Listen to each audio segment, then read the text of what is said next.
In the age of social media, a high-profile legal case can become a global spectacle overnight. We're bombarded with headlines, tweets, and opinions, each one pulling us in a different direction. But what happens when the noise of public opinion drowns out the facts? Today, we're diving deep into a case that captivated the world, but we're not here to retell the story you think you know. We're here to separate the court records from the courtroom of public opinion. This isn't about picking sides. It's about understanding the process, the evidence, and the vast gap that can exist between what's presented in court and what's debated online. We'll explore the critical difference between verified facts and viral speculation. Let's start at the beginning with the legal timeline. Court proceedings follow a strict, methodical order for a reason. It's not as dramatic as a TV show. It's a careful process of filings, motions, discovery, and hearings, all designed to ensure fairness. The first key event wasn't a dramatic headline. It was a quietly filed legal document that set the entire chain of events in motion. From that point, both legal teams began the discovery phase. This is where the real work happens, far from the public eye. It involves gathering evidence, emails, documents, witness depositions. This is the material that will actually be admissible in court. In this specific case, thousands of pages of documents were exchanged. While the public saw a few sensational leaked texts, the legal teams were analyzing a mountain of data, building their arguments piece by piece. One of the most widely circulated claims online revolved around a particular piece of evidence. It became a meme, a symbol of the entire case. But let's look at how it was actually presented in court. The lawyers didn't just flash it on a screen. They brought in an expert witness to explain its context, its origin, and its relevance or irrelevance to the legal claims. The jury heard hours of testimony about this one item, while the public saw only a single out-of-context image. This highlights a crucial point. Context is everything in a legal setting, but it's often the first casualty in online discourse. Now, let's talk about witness testimony. We saw short, dramatic clips of witnesses on the stand go viral. These clips were often edited for maximum impact, showing moments of high emotion or a shocking statement. But a witness's credibility isn't judged on one soundbite. It's judged over hours, sometimes days, of questioning. There's direct examination by their own side's lawyer, designed to tell a story. Then comes cross-examination, where the opposing counsel tests that story, looking for inconsistencies and challenging their accounts. The jury sees the whole picture: the witness's demeanor, their consistency, and how their story holds up under pressure. We, the public, often only see the highlight reel,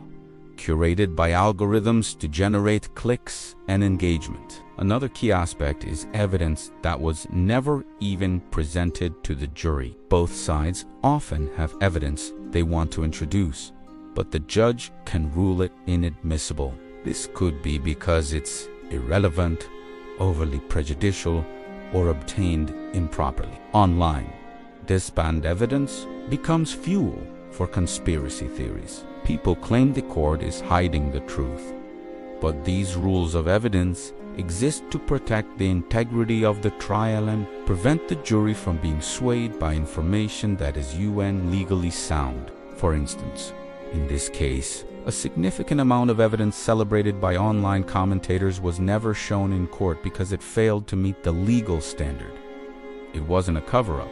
It was the system working as designed. This brings us to the role of journalism versus content creation. Reputable journalists are bound by ethical codes. They prioritize verification, source corroboration, and providing balanced context. They attend a trial, read the court filings, and interview legal experts to explain the complexities. Their goal is to inform. In contrast, many content creators are driven by engagement. Their goal is to entertain, to provoke a reaction. This can lead to the spread of misinformation, where speculation is presented as fact and complex legal arguments are reduced to simplistic, biased narratives. We saw this play out in real time, as channels with no legal expertise amassed millions of views by simply reacting to the drama, often without verifying the information they were sharing. So, how did this disconnect happen? It's a perfect storm of our 24/7 news cycle, social media algorithms that reward outrage and a genuine public thirst for justice.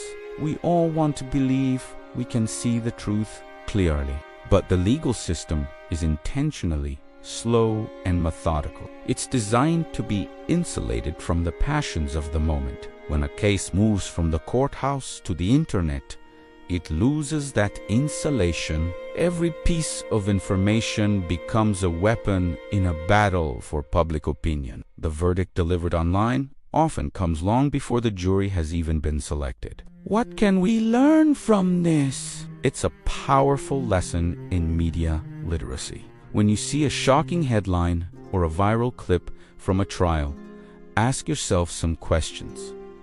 Who is sharing this? What is their goal? Is this a primary source, like a court document, or is it someone's interpretation? Are you seeing the full picture, or just a carefully selected snapshot? It's not about being cynical. It's about being a critical consumer of information. It's about recognizing that the pursuit of justice is a marathon, not a sprint. And the story told in a courtroom is often vastly different from the one trending on your feed.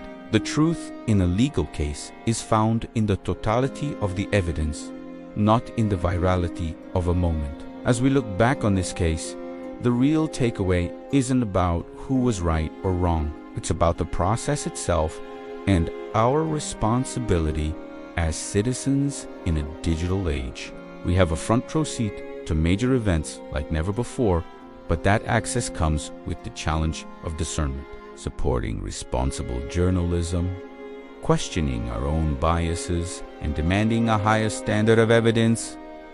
Before we form an opinion, these are the tools we need to navigate the complex intersection of law and social media. The next time a major case dominates your timeline, remember the difference between the echo chamber and the evidence locker.